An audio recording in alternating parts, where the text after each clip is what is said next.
6 minus 4 is 2. And again, 6 minus 4 is 2. And 2 times 2 is equal to 4. But this answer is wrong. Because according to the order of operation, which is PEMDAS,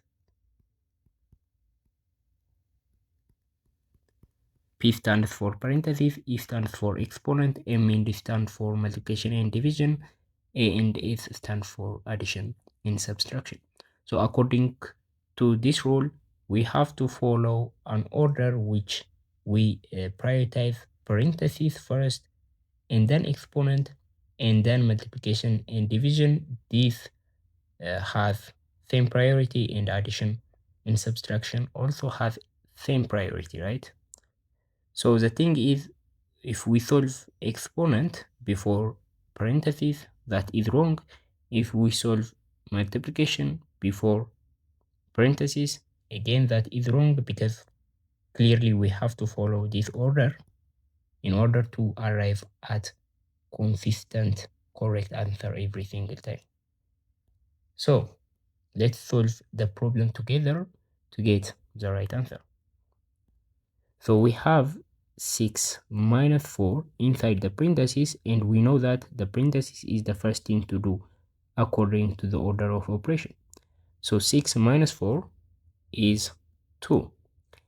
And then the problem becomes 6 minus 4 parentheses 2, right? So we know that if a number is next to parentheses, that means multiplication. So the problem is basically mean 6 minus 4 times 2.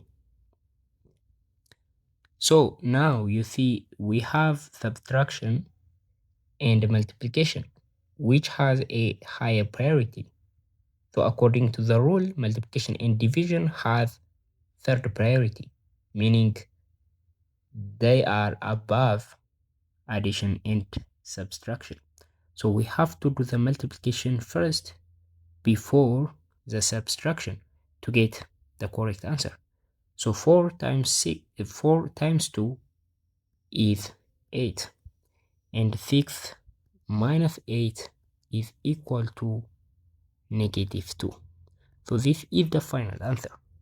So the problem to this is -2. I know some of you are arguing in the comment, but you can simply put this equation in your calculator to find the correct move, and it gives you this answer. Thank you. I'll see you in the next video. Bye.